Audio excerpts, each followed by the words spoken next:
السلام علیکم ورحمۃ اللہ وبرکاتہ۔ آج کے خطبے کا عنوان سلف صالحین کا راستہ ہی صراط مستقیم ہے۔ الحمدللہ والصلاۃ والسلام علی رسول اللہ، اما بعد۔ یقیناً تمام تعریفیں اللہ کے لیے ہیں، ہم اس کی تعریف بیان کرتے ہیں، اسی سے مدد کے طلبگار ہیں اور اپنے گناہوں کی بخشش بھی مانگتے ہیں، نفسانیوں برے اعمال کے شر سے اسی کی پناہ چاہتے ہیں۔ جسے اللہ تعالیٰ ہدایت عنایت کر دے اسے کوئی گمراہ نہیں کر سکتا، اور جسے وہ گمراہ کر دے اس کا کوئی رہنما نہیں بن سکتا۔ میں گواہی دیتا ہوں کہ اللہ کے سوا کوئی معبود برحق نہیں، وہ یکتا ہے، اس کا کوئی شریک نہیں، اور میں یہ بھی گواہی دیتا ہوں کہ محمد رسول اللہ صلی اللہ علیہ وسلم اللہ تعالیٰ کے بندے اور اس کے رسول ہیں۔ اللہ تعالیٰ آپ پر، آپ کی آل اور صحابہ کرام پر ڈھیروں درود و سلامتی نازل فرمائے۔ حمد و ثنا کے بعد، اے مسلمانوں، جب پورا جہان فتنوں اور گمراہی کے سمندر میں ڈوب رہا ہو اور اسلام کے سمجھنے کے لیے لوگ مختلف جماعتوں، گروہوں اور ٹولیوں میں تقسیم ہو رہے ہوں، اور ہر ٹولی خود کو حق پر سمجھتی ہو اور حقیقت کا دعویٰ کرتی ہو، تو پھر ہر شخص پر ضروری ہے کہ وہ نجات کا طریقہ خود ڈھونڈے اور اس راستے سے چپک جائے، اور یہ راستہ صرف گزرے ہوئے نیک لوگوں کا ہی ہو سکتا ہے۔ اسی لیے اگر ہم سلف صالحین کے منہج اور طریقہ پر نظر دوڑائیں تو ہمیں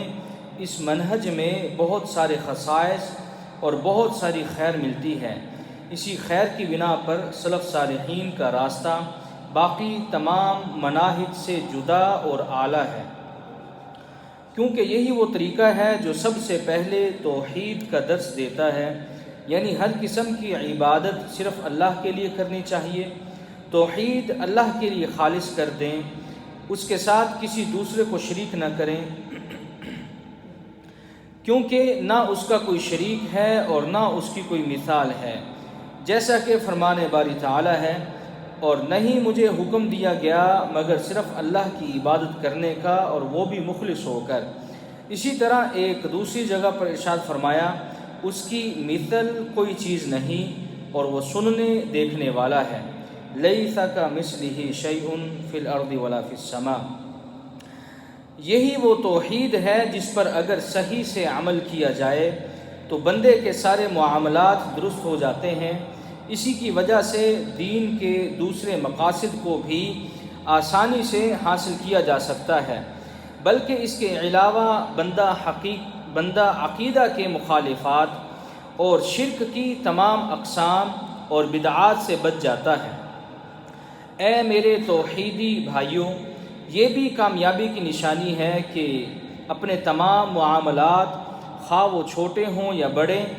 قرآن و سنت کے سپرد کر دیے جائیں۔ فرمان باری تعالیٰ ہے، اگر آپس میں کوئی چیز میں جھگڑا کرو تو اسے اللہ اور اس کے رسول کی طرف پھیرو، اگر تم اللہ اور قیامت کے دن پر یقین رکھتے ہو۔ یہی بات اچھی ہے اور انجام کے لحاظ سے بہت ہی بہتر ہے۔ اسی آیت پر سلف صالحین کے منہج کا انحصار ہے کہ جب بھی کسی جھگڑے میں پڑو تو اس کا فیصلہ اللہ کی کتاب سے کرو، اگر قرآن و سنت میں اس کا ثبوت ہو تو اسے مانو، اور اگر مخالف ہو تو اسے ترک کر دو، کیونکہ سلف صالحین کے منہج کے علاوہ جتنے بھی طریقے ہیں وہ سب لوگ صحیح نص کے بغیر عدل کرنے کی کوشش کرتے ہیں، جو کہ اپنے ساتھ کئی خرابیاں رکھتی ہے اور فیصلہ بھی باطل ہو جاتا ہے۔ اے میرے اسلامی بھائیوں، سلف صالحین کے منہج کا دوسرا بنیادی ستون یہ ہے کہ جماعت کو لازم پکڑو، کیونکہ فرمان باری تعالیٰ ہے، اور تم سارے اللہ کی رسی کو مضبوطی سے تھام لو اور متفرق یعنی جدا جدا نہ ہو جاؤ۔ حضرت ابن مسعود رضی اللہ عنہ فرماتے ہیں، اللہ تعالیٰ کی رسی ہی جماعت ہے، اس لیے اس رسی یعنی جماعت کو نہ چھوڑو۔ اسی طرح حضرت عبداللہ ابن عمر رضی اللہ عنہما فرماتے ہیں، کہ رسول اللہ صلی اللہ علیہ وسلم نے فرمایا کہ کبھی میری ساری امت گمراہی پر کبھی اکٹھی نہیں ہو سکتی، پس تم پر لازم ہے کہ تم جماعت میں رہو۔ بلا شبہ اللہ تعالیٰ کا ہاتھ یعنی مدد جماعت پر ہی ہوتی ہے۔ اخرجہ ترمذی۔ اسی طرح حضرت ابن مسعود رضی اللہ تعالیٰ عنہ سے ایک اثر ملتا ہے کہ انہوں نے لوگوں کو خطبہ دیتے ہوئے فرمایا، بلا شبہ جو شخص کراہت اور ناپسندیدگی سے جماعت نہیں چھوڑتا وہ اس شخص سے کہیں اچھا اور بہتر ہے جو شخص جماعت سے جدا ہو جاتا ہے۔ اسی طرح امام طحاوی رحمہ اللہ فرماتے ہیں کہ جماعت ہمیشہ حق اور سیدھے راستے پر ہوتی ہے، اور جو جدا ہوتا ہے وہ تکلیف اور تنگی میں ہوتا ہے۔ اسی طرح شیخ الاسلام امام ابن تیمیہ رحمہ اللہ فرماتے ہیں، بلا شبہ جماعت کے ساتھ رہنا اصول دین میں سے ہے۔ یہی وہ سلف صالحین کا منہج ہے جس پر چل کر ہم اپنے دین کی تکمیل کر سکتے ہیں اور فاسد چیزوں کو رد کر سکتے ہیں، معصوم لوگوں کا خون بہانے سے باز رہ سکتے ہیں، کیونکہ فرمان باری تعالیٰ ہے، اور اللہ کی اور اس کے رسول کی فرما برداری کرتے رہو، آپس میں اختلاف نہ کرو ورنہ بزدل ہو جاؤ گے اور تمہاری ہوا اکھڑ جائے گی۔ اے مسلمانوں، بلا شبہ سلف صالحین کی اتباع کی دعوت صحیح ترین دعوت ہے، بلکہ یہی وہ دعوت ہے جو حق، رحمت، علم، حکمت اور سلامتی پر مبنی ہے۔ اسی لیے سلفیت حق کا راستہ ہے، نہ کہ گروہی کا اور نہ ہی عصبیت کا، نہ یہ مذہب ہے اور نہ ہی یہ کوئی طائفہ، بلکہ یہ ایک حقیقی منہج ہے جس کی بنیاد اور اساس وہ عقیدہ ہے جو اسلام کے احکام اور مقاصد کا صحیح احاطہ کرتا ہے، نہ کہ کسی ایک شخص کا دیا ہوا یہ منہج ہے، بلکہ یہ ایک ایسا راستہ ہے جو بہت سارے لوگوں کے مفاہیم سے حاصل کیا گیا ہے، جس کے ساتھ قرآن و سنت کے دلائل بھی موجود ہیں۔ یہی منہج وہ دعوت ہے، یہی منہج یعنی سلف صالحین کا منہج وہ دعوت ہے جو رسول اللہ صلی اللہ علیہ وسلم لے کر آئے۔ یہی منہج وہ راستہ ہے جو صحابہ کرام رضوان اللہ اجمعین سے آیا ہے، جو کہ بدعات سے دور، گمراہی اور خواہش پرستی سے جدا ہے۔ جیسا کہ فرمان باری تعالیٰ ہے، ان لوگوں نے سبقت کی یعنی سب سے پہلے ایمان لائے مہاجرین میں سے بھی اور انصار میں سے بھی، اور جنہوں نے نیکوکاری کے ساتھ ان کی پیروی کی، اللہ ان سے خوش ہے اور وہ اللہ سے خوش ہیں۔ اس آیت کے بارے میں جلیل القدر صحابی سیدنا عبداللہ ابن مسعود رضی اللہ تعالیٰ عنہ کا قول ہے،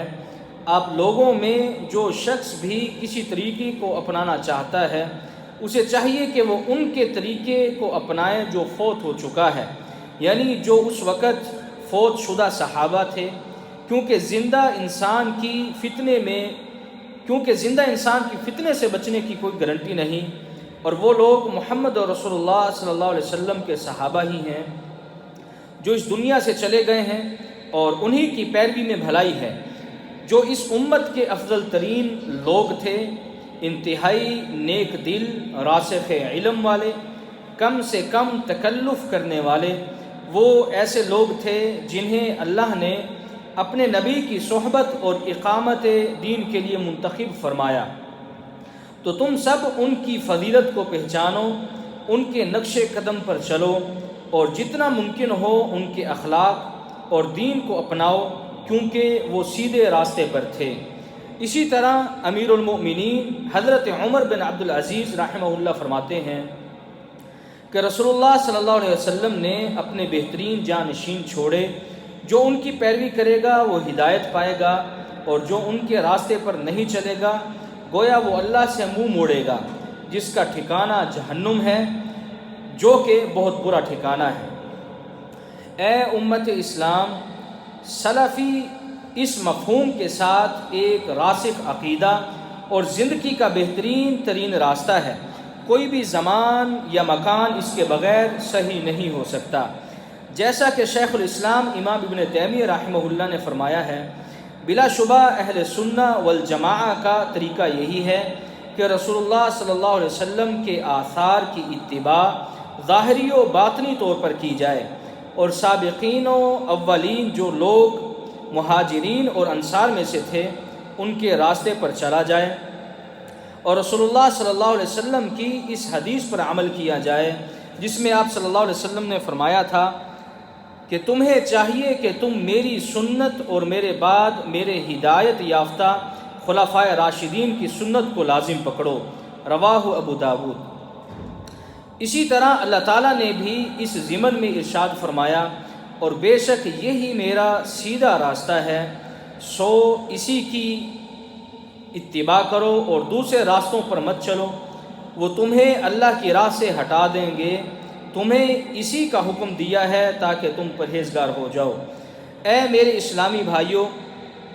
یہ اللہ تعالیٰ کے فضل میں سے ہے کہ اس نے ہمیں اس سلفی منہج پر چلنے کی توفیق عطا فرمائی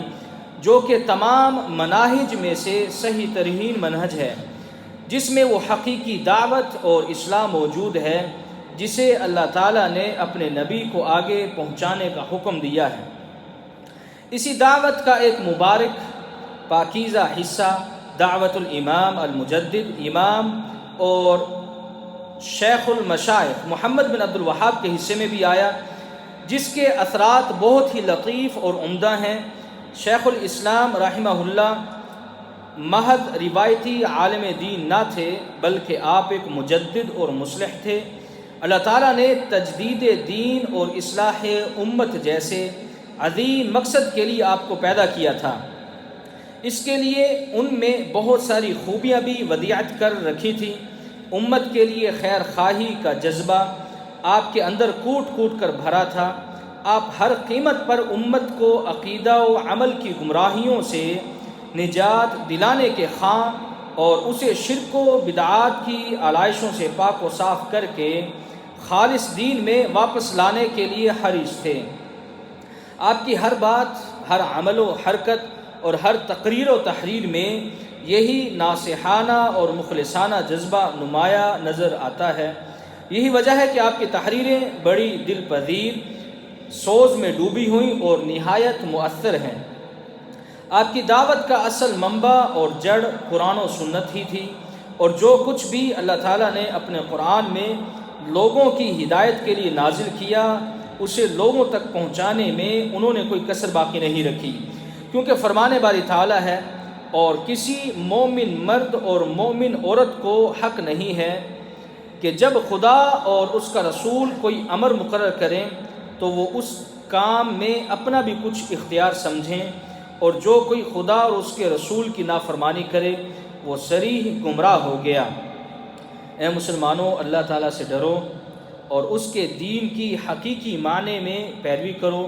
اللہ تعالیٰ سے دعا ہے کہ وہ ہمیں آج کے فتنوں کے دور میں سلف صالحین کے راستے پر ثابت قدم رکھے۔ وآخر دعوانا الحمدللہ رب